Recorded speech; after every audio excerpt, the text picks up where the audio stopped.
ফিলিস্তিনের বিধ্বস্ত গাজাকে এখন স্কুইড গেমের সাথে তুলনা করা যায়। মানবিক হৃদয়ে রক্তক্ষরণ হলেও বাস্তবে তাই বলতে হয়, গাজায় যা হচ্ছে তা স্রেফ স্কুইড গেম। ফিলিস্তিনিদের জীবনের জন্য কোনো মূল্য নেই।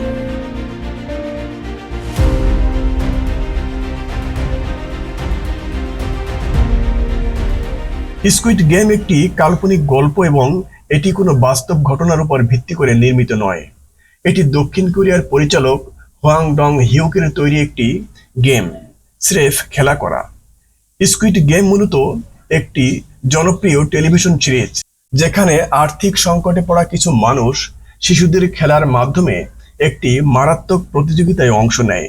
যদিও এটি বাস্তব ঘটনা নয়, তবে কিছু সূত্র জানায় এটি দক্ষিণ কোরিয়ার সাংইয়ং মোটরস ধর্মঘটের মতো বাস্তব জীবনের কিছু ঘটনা দ্বারা অনুপ্রাণিত।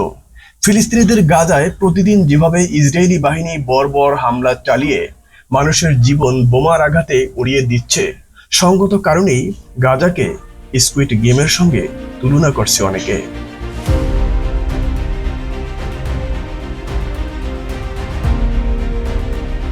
কেননা সিরিজটির মতো এই মৃত্যু উপত্যকা থেকে ফিলিস্তিনিদের বেরোনোর কোনো পথ নেই। সিরিজটির প্রথমে দেখানো রেড লাইট গ্রিন লাইট গেমটির মতো হয়তো এখানে কোনো সেন্সর বসানো পুতুল নেই, কিন্তু ইসরায়েলি গুলি যে কোনো দিক থেকে এসে গাজার বাসিন্দাদের মেরে ফেলছে। এখানে কোনো মানবাধিকার নেই, শুধু যুদ্ধ যুদ্ধ খেলা। মানবাধিকার শব্দটি মুসলিমদের জন্য যেন উপহাস। বিশ্ব মরলরা এই শব্দটি ব্যবহার করছে রাজনৈতিক উদ্দেশ্যে।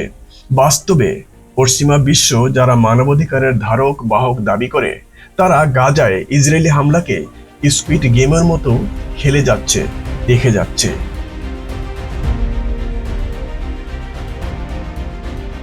স্কুইড গেমে প্রতিযোগীদের মৃত্যু টাকা দিয়ে উপভোগ করত কিছু ধনী গোষ্ঠী।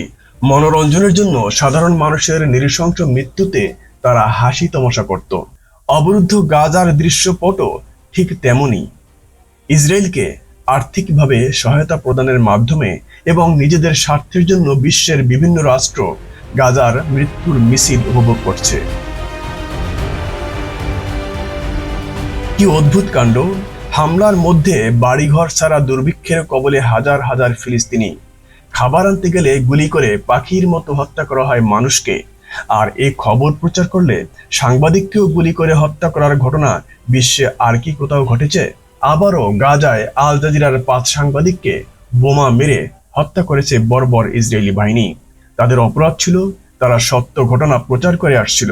ত্রাণ আনতে গিয়ে অনাহারী ফিলিস্তিনিরা ইসরায়েলি বাহিনীর হাতে মৃত্যু হচ্ছে এই খবর তারা প্রচার করছিল।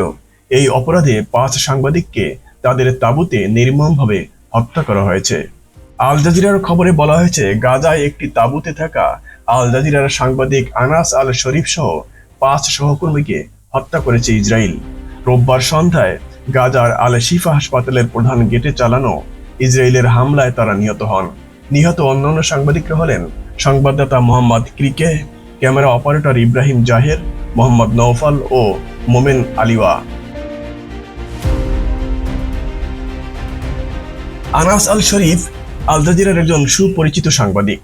তিনি দীর্ঘদিন ধরে উত্তর গাজা থেকে নিয়মিত প্রতিবেদন করে আসছিলেন। নিহত হওয়ার কিছুক্ষণ আগে এক এক্স বার্তায় তিনি লেখেন, গাজা নগরীর পূর্ব ও দক্ষিণ অংশে প্রচণ্ড বোমাবর্ষণ শুরু করেছে ইসরায়েল। তার সহকর্মী মাহমুদ বলেন, গাজায় ফিলিস্তিনিদের দুর্ভিক্ষ এবং অপুষ্টির উপর নিরলসভাবে প্রতিবেদন করার কারণে সাংবাদিকদের হত্যা করা হয়েছে, কারণ তারা এই অপরাধের সত্যতা সকলের কাছে তুলে ধরছেন। 2023 সালের অক্টোবরে ইসরায়েল গাজায় আক্রমণ চালানোর পর থেকে নিয়মিতভাবে গাজার ফিলিস্তিনি সাংবাদিকদের হামাসের সদস্য বলে অভিযুক্ত করে আসছে ইসরায়েল এবং তাদের উপর হামলা চালানো হচ্ছে।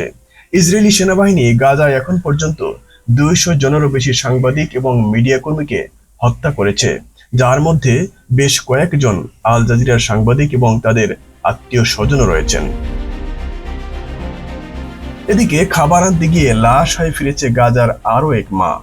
এপির খবরে জানা গেছে, গাজার ছোট্ট শিশু আহমেদ জিদান, চোখ দুটো লাল, হাত পা সব কাঁপছে, ধুলো মাখা শরীরে ছল ছল চোখে মাটিতে বসে আছে সে। সামনেই তার মায়ের নিথর দেহ। ভোরে ছেলের জন্য একটু খাবারের উদ্দেশ্যে গিয়েছিল জিদানের মা, কিন্তু ত্রাণের বদলে লাশ হয়ে ফিরতে হলো তাকে। রোববার ওয়াশিংটন পোস্টের রিপোর্ট অনুযায়ী অবরুদ্ধ গাজায় শুধুমাত্র ত্রাণ আনতে গিয়ে 1600 ফিলিস্তিনি নিহত হয়েছেন এবং আহত হয়েছেন 11,800 জন।